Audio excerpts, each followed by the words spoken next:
you are looking for. In fact, that's all you'll see.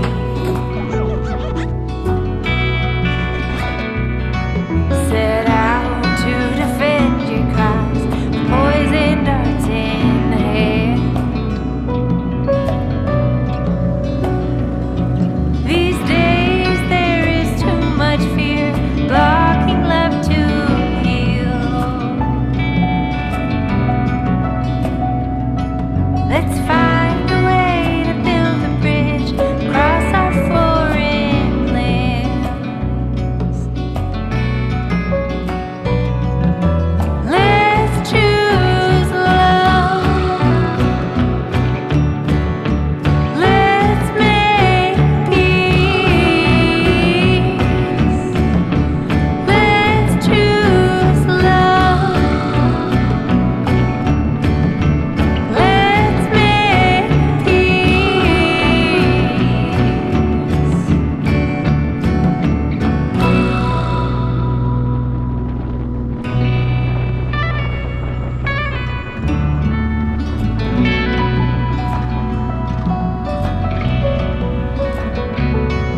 You carve a line in the sand where how deep it goes. Remember on the other side is reasons of their own.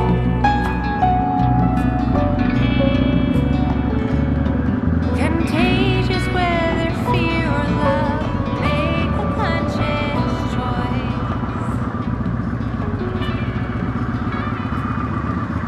Let us learn from history.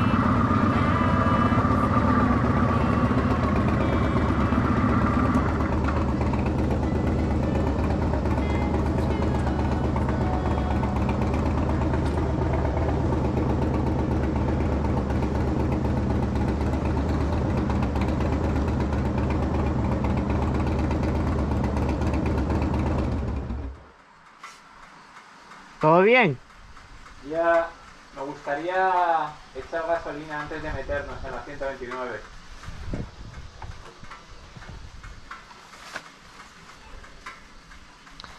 I think we got more than enough gas.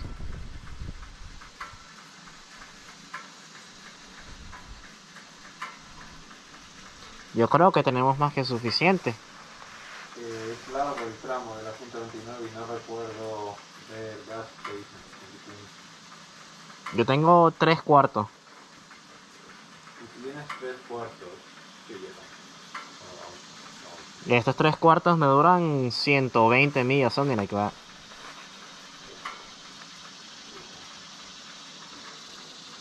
It's really nice area, chamo. Y como bajó la temperatura, el marico. Uf, chamo, it feels amazing. Este es the perfect place. Mhm.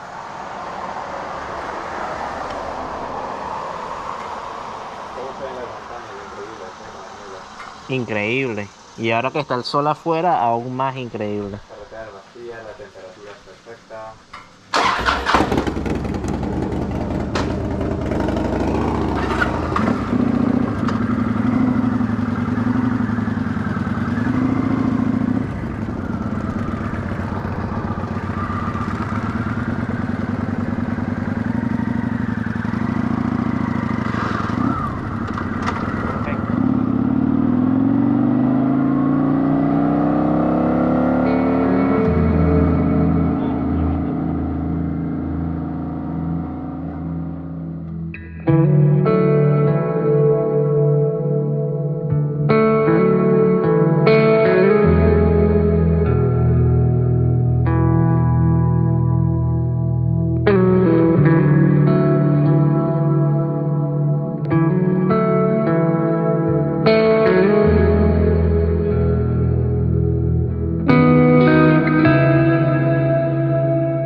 Well, we've made it to our first midpoint, the very start of Tail of the Dragon.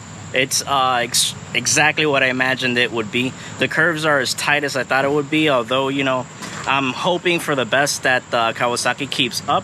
You know, I do have a sort of bad second gear, so I've been seeing that the turns and the twists are a little bit tight, but we're just gonna see how it goes. You know, the views getting here is something like I've never seen before. You know, coming up here early in the morning, there was a lot of mist and you could see clouds, you know, beneath the top peaks of the mountains. I hope the GoPro caught it pretty well. And well, one more thing I wanted to tell you guys, you know, the reason you're seeing most of these videos on the GoPro is just because, you know, we're trying to move fast, and the most immediate thing I could get to film is the GoPro, which is what I'm getting right now.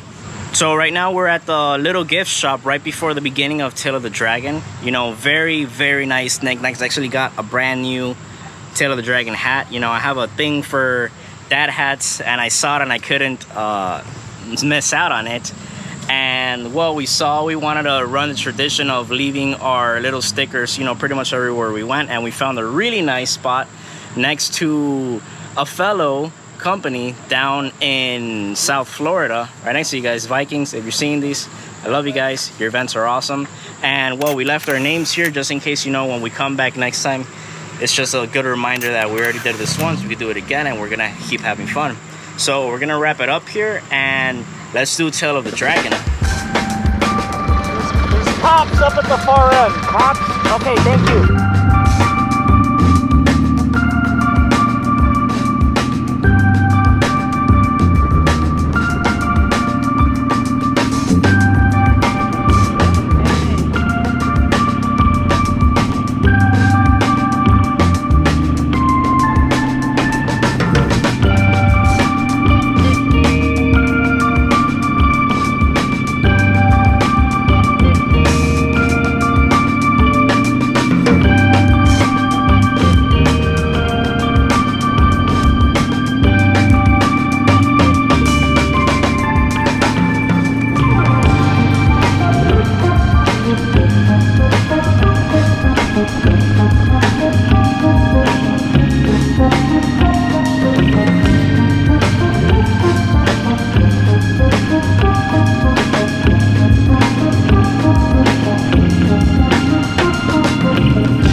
You know, I'm not gonna lie, last night was not really within our top 3 camping sleeps, and it's only day 5. The place was very beautiful, you know.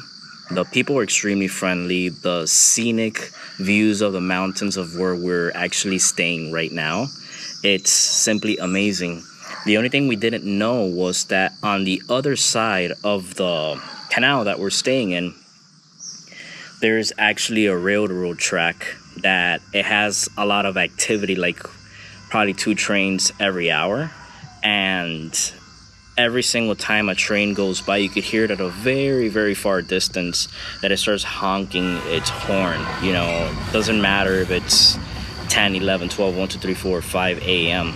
You know, they're honking extremely loud, and it's one of those very, very big trains. I would safely assume that they're probably honking to get the animals off of the railroad tracks, you know, to be as precautious as possible. But damn, twice every hour. But, you know, all that set aside, there's an amazing view of the sunrise right here from where we are. Check this out.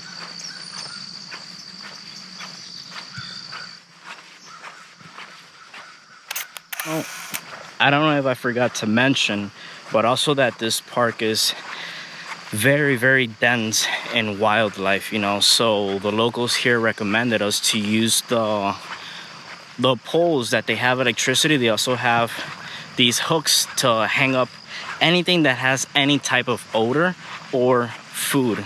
And well, this is just part of the adventure. At least I got some sleep, right?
We made a first pit stop at Starbucks, you know, for a quick fix at a bad night's sleep.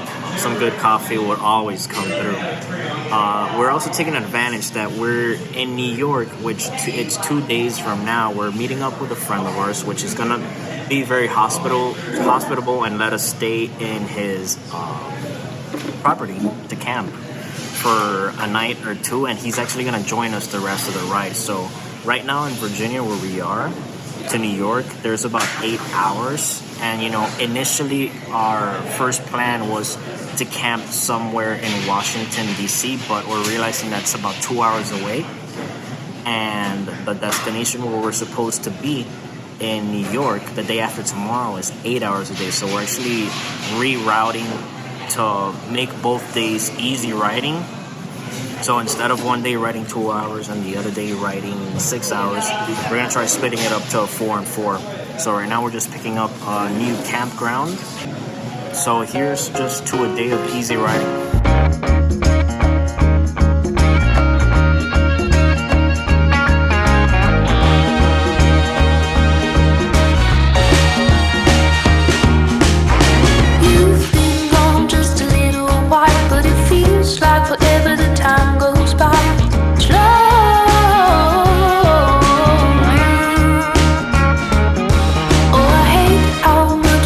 Fight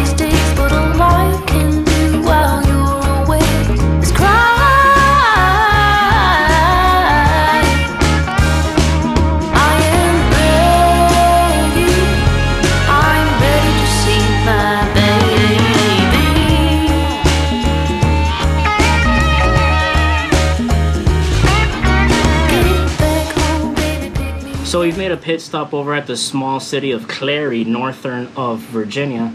We're actually at a very small little homey stand called Melody's Porch. They have very nice pressed juices and drinks and things like that to freshen up.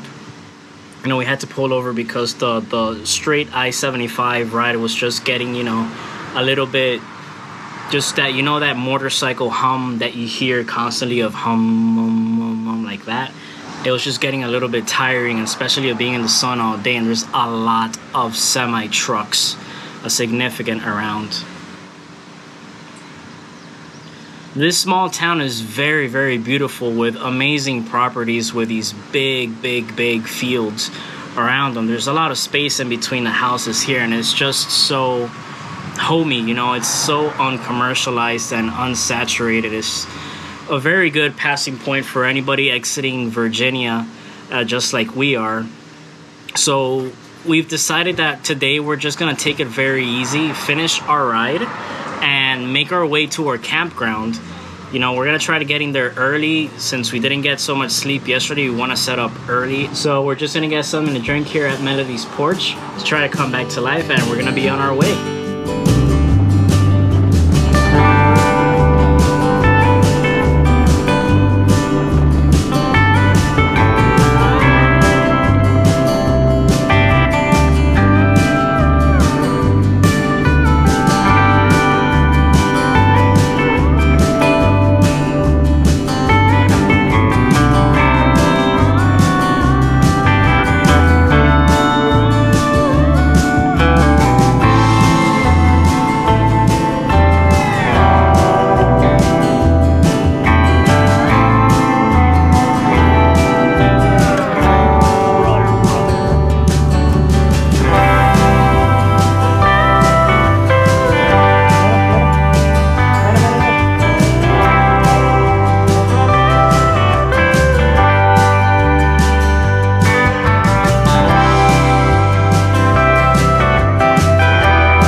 We're here to check in. I'm sorry? To check in for a camping spot. For a camping spot? Yeah. These are all seasonals. We don't do any weekenders, tent sites, anything. These are all seasonal sites. Oh, there's no like tent. What? Can you recommend us a tent camping around here? Man, you're about the 10th guy this week. I know down here, less than a quarter of a mile on the right is the Appalachian Trail. And I'm told that you can find a spot there and pitch a tent. If you go left about a little over a quarter of a mile on the right-hand side is an RV trail. They have restrooms. I don't know if they have showers, and I'm not sure if they have tent sites or not. The other option, if you go left, go down the bottom of the mountain, there's a stop sign. Stay on 234, go straight through. You're going to go probably maybe 5-6 miles. On your left-hand side is Catawba Campground. Sits real low on your left. Somebody said they have tent sites. What's the name of that last one? Catawba. Tonawanda? Yeah. Okay. Yeah. When you get down here, the stop sign, go straight through, and just keep all the way down the mountain. Yep. Okay. Yep. Okay. Yeah, and there's one intersection. You'll come to an intersection where you have to turn left or right. There's an old, looks like a haunted house on the right.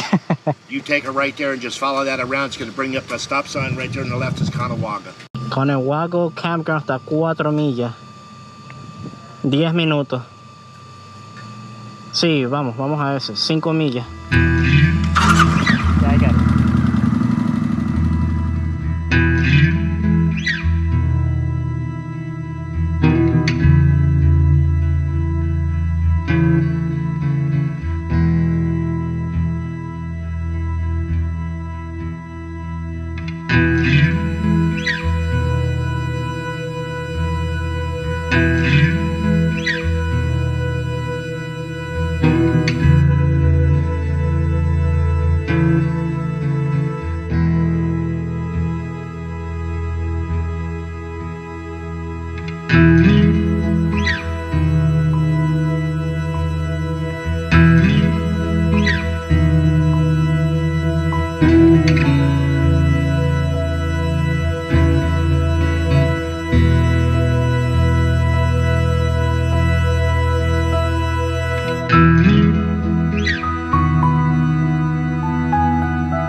came from Virginia.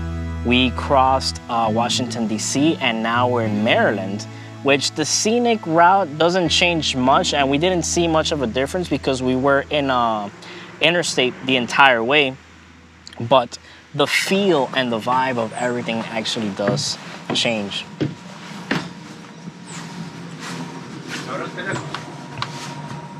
So it turns out that they're closed. We got here a little bit later than what I thought we would have. But what we're gonna do, since we're already at the campground, we're just gonna set up our camp really quick, and first thing in the morning, or if they approach us, we'll pay them the fee that we owe them. It's a very unique campground, and the owners themselves, along with their whole family, you know, they actually approached our campground to, you know, present themselves, meet us, and see where we're going. And it was a very, very fine conversation, you know. Even one of the kids, Wyatt, he came up to me to see what I was doing. I was actually flying the drone while they came here, and he was just extremely thrilled to see the place where he lived from a drone point of view. It's amazing because I was actually able to show him, you know, what the mountains look like, the mills that are around here, his friends' houses. It was extremely cool, you know, seeing his joy to something that I do regularly. And that's something that I've learned from this trip as well, that there's a lot of things that a party might overlook, whether it's me or Javier and I or the other people, that they might overlook that we might find regular, or they find regular that's extremely different. It's something beautiful, really. It's really beautiful to be able to bond with anybody we meet along the way. Everybody is just so interested and willing to know what we're doing. And, you know, along the route, we are, I could say in my part, and I could speak for Javier himself, that we are sort of learning how to open up, how to welcome that friendliness, because it's extremely unfamiliar in the place that we come from. So I'm extremely happy to be here up in Maryland. We got here extra early, you know, unfortunately, there's no point of interest today. The actual interest is actually here in the campground. We just want to get a day to sit back, relax, knock back a couple of beers. The locals in this very campground, they were gracious enough to drop us off some free firewood. And they're going to show us how big their fire pits get. And we're just going to have a fun night. You know, we're going to try to get a good sleep to make up for last night. And tomorrow, we're actually going to make our way over to New York to meet the third person for this route, Andrew. He's a very friendly guy. You guys are definitely going to like him. He is the one that is going to guide us through the whole New England area of the United States. He's going to guide us through New Hampshire, Vermont, and Maine, possibly somewhere in Canada. I am not sure yet. Tomorrow, we're most likely going to run the same routine as we did today. Maybe find a place to get some coffee. And that really helped us get us going on the road. So we're just going to enjoy the rest of our night. Thank you for tuning in. Hello, Liza. How do you do? I'm writing you a letter. I hope it reaches you. I know it's been a long time since you heard from me. I'm still kicking around here in Tennessee. I heard you got a new place. I heard you got a new job. I heard you got a haircut, and it looks real nice. Are you ever lonely? Do you ever think of me? I heard you got a new man. I hope it treats you right. And before you toss this letter away, there's something that I've got to say. An aeroplane shooting across the sky can surely take your body to a new place for a while. But some things stay no matter